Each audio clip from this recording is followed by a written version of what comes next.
नमस्कार, मी कडसर. आवडलेल्या कवितेच्या तिसऱ्या भागात मी आपल्या सर्वांचे स्वागत करतो. माझी पहिली कविता कुसुमाग्रजांची एक अतिशय लोकप्रिय कविता. कवितेचे शीर्षक आहे स्वातंत्र्य देवतेची विनवणी. पन्नाशीची उमर गाठली अभिवादन मज करू नका. पन्नाशीची उमर गाठली अभिवादन मज करू नका. मीच विनविते हात जोडून वाट वाकडी धरू नका.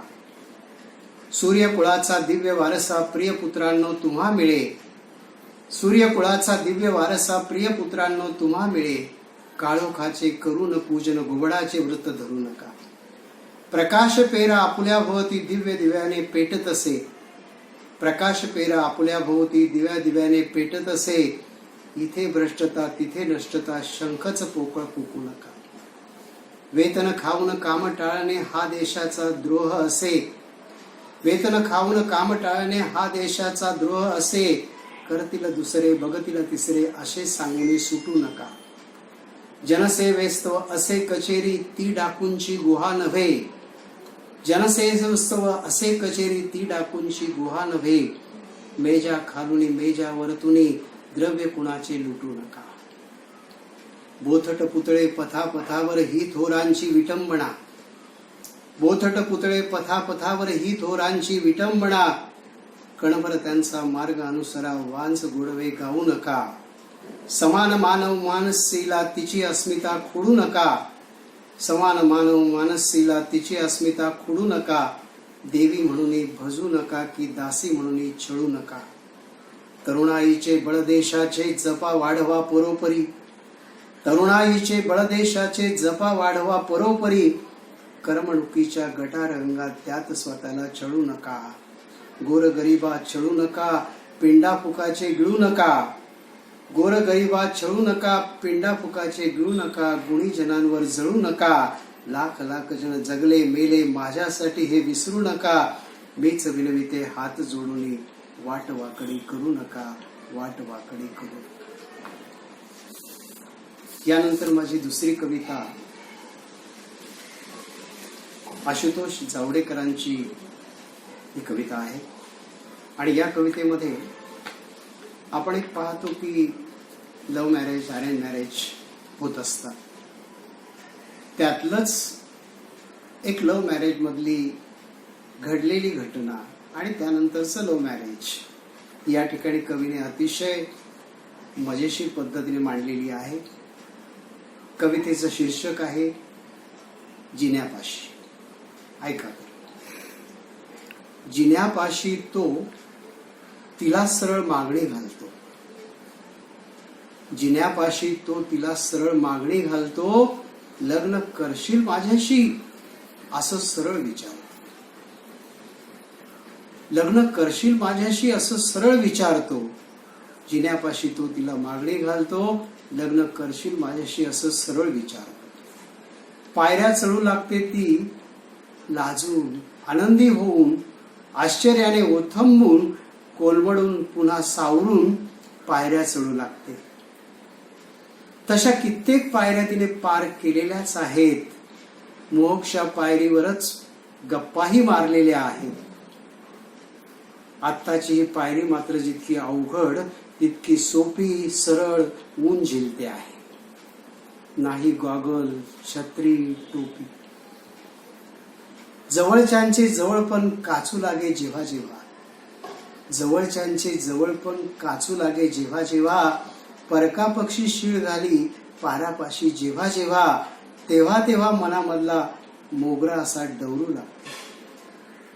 जिन्यापाशी तो तिला सरळ मागणी घालतो. एक जिना संपतो ती थांबते एक मिनिटभर. एक जिना संपतो ती थांबते मिनिटभर. मनामध्ये कोलाहल विचारांची तीक्ष्ण सर. आधाराला कटड्याशी जेव्हा जेव्हा उभी राहिली. कटड्याची मर्यादा तिच्या आपसूक ध्यानी आली. तिने डोळे मिटले. तिने डोळे मिटले तेव्हा तिला केवळ तोच दिसे. तिने डोळे मिटले तेव्हा तिला केवळ तोच दिसे, पुन्हा मिटून घेतले तेव्हा तो मिठी मारत असे. शहारलेल्या अंगावरती लाटा कोरत गेली वीज. कळून चुकले तिला, त्याने चोरली आता आपली नीच. बघू जाता असले स्वप्न, सटकला पाय तिचा. हात शोधू लागला काठ भक्कम आधाराचा. कठड्यापाशी घरचे दारचे आप्तस्नेही जुना मित्र. कठड्यापाशी घरचे दारचे आप्तस्नेही जुना मित्र. धुक्यामध्ये हरवून जाई क्षणात त्याचे सतेज चित्र. संपत आला जिना आणि समोर आहे बंद दार. निर्णय इथंच घ्यायला हवा. निर्णय इथंच घ्यायला हवा. डोक्यावरती केवढा भार.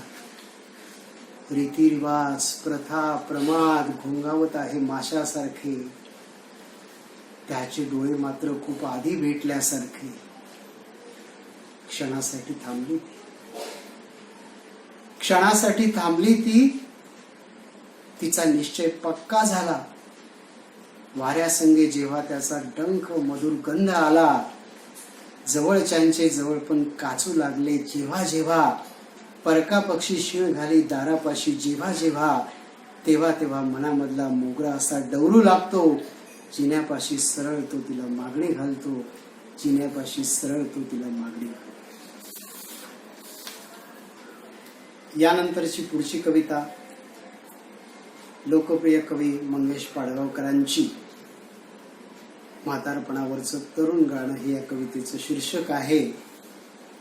बऱ्याच वेळेला माणसांचं वय झालं ते म्हातारपणाकडे झुकू लागले की नाराज होतात. बऱ्याच आनंदाच्या गोष्टी सोडून देतात. त्यांना उद्देशून ही कविता पाडगावकरांनी केलेली आहे. ऐका तर म्हातारपणावरचं तरुण गाणं. येतं म्हटलं की येऊ लागतं म्हातारपण. घेतं म्हटलं की घेऊ लागतं म्हातारपण. येतं म्हटलं की येऊ लागतं म्हातारपण. घेतं म्हटलं की घेऊ लागतं म्हातारपण. हिरवं पान कधीतरी पिकणारच. पिकलं पान कधीतरी गळणारच. गळलं पान मातीला मिळणारच. झाड कधी कणतं का? कधी काही म्हणतं का? गिरक्या गिरक्या घेत घेत नाचत जातं पिकलं पान. कविता पिवळी पिवळी धमक वाचत जातं पिकलं पान. नेतं म्हटलं की नेऊ लागतं म्हातारपण. येतं म्हटलं की येऊ लागतं म्हातारपण. बोरकर एकदा म्हणाले सिगारेटचा सोडीत धूर. बोरकर एकदा म्हणाले सिगारेटचा सोडीत धूर. 70 संपली तरी माझ्या गळ्यात तरुण ताजा सूर. 3 मजले चढून आलो आसादम अजून श्वासात. ओत थोडी विस्की ग्लासात. कवितांतून रंग झरू लागले. प्रत्येक क्षण आनंदाने भरू लागले. घेरतं म्हटलं की घेरू लागतं म्हातारपण. धरतं म्हटलं की धरू लागतं म्हातारपण. पांढऱ्या शुभ्र केसांचा एक माणूस पांढऱ्या शुभ्र केसांच्या बायकोसोबत उभा होता किती वेळ. रंगून जाऊन बघत होता बागेमधल्या मुलांचा मजेत खेळ. रस्त्यावरच उभं राहून दोघांनी मग खाल्ली जोडीने मस्त भेळ. रस्त्यावरच उभं राहून दोघांनी मग खाल्ली जोडीने मस्त भेळ. मिटक्यांच्या लईत त्यांचं भेळ खाणं. जीभ झाली आंबट तिखट गोड गाणं. खातं म्हटलं की खाऊ लागतं म्हातारपण. येतं म्हटलं की येऊ लागतं म्हातारपण. आयुष्य हे रंगून जाणं खरं नव्हे. आयुष्य हे रंगून जाणं खरं नव्हे. नीतिमत्ता जपण्यासाठी बरं नव्हे. अध्यात्माचा हातात ग्रंथ जाड घ्यावा. थोडा थोडा रोज कडू काढा प्यावा. तुम्ही काय करायचं ते तुम्ही ठरवा. तुम्ही काय प्यायचं ते तुम्ही ठरवा. त्याआधी एवढंच सांगतो तुमच्या कानात. वय तुमचं 60 असो 70 असो. तिच्यासाठी फुलांची आणा वेणी. मोरासारखा अंधार फुलून आल्यावर मजा आणते थोडीशी काजू पिणी. तरुण असलो की तरुण असतं म्हातारपण.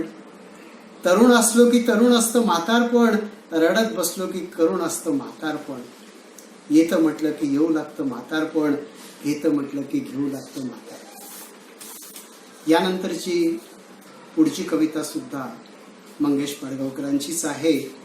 एक अत्यंत खट्याळ मिश्किल खोडकर अशा प्रकारची कविता.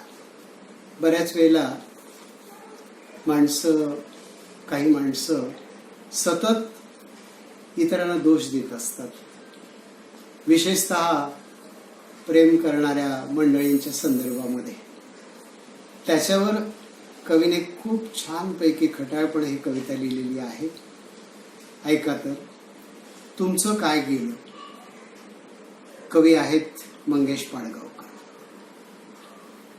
त्याने प्रेम केलं किंवा तिने प्रेम केलं.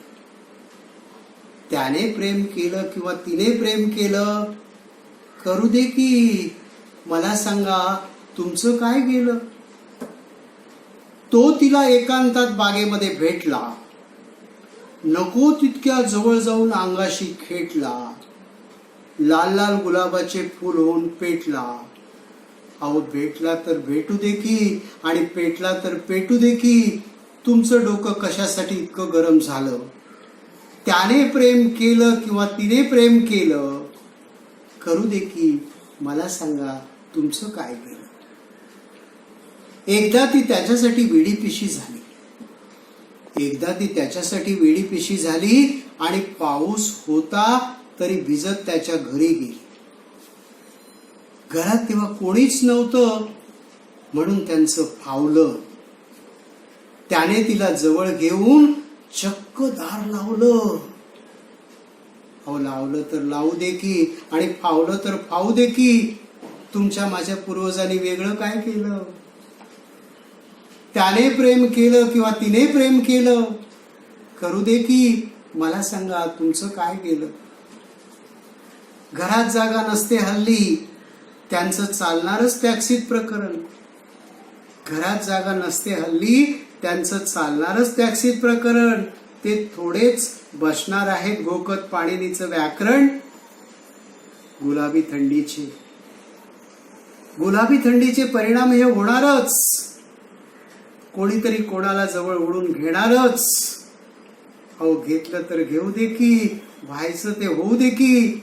तुमच्या घरचं बोचकं त्यांनी थोडंच उचलून नेलंय.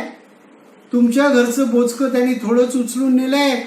अहो त्याने प्रेम केलं किंवा तिने प्रेम केलं, करू दे की, मला सांगा तुमचं काय गेलं. कानटोपी घातलीत म्हणून फुलं काय फुलणार नाही. तुम्ही कानटोपी घातलीत म्हणून फुलं काय फुलणार नाहीत, आणि तुमच्या रुद्राक्षांना भिवून पाखरं काही झुलणार नाहीत. फुलली तर फुलू दे की, आणि झुलली तर झुलू दे की. खिडकीतून फुकट सगळं बघता तर आलं. अहो त्याने प्रेम केलं किंवा तिने प्रेम केलं, करू दे की, मला सांगा तुमचं काय गेलं. मला सांगा तुमचं काय गेलं. धन्यवाद. स्वतःची काळजी घ्या.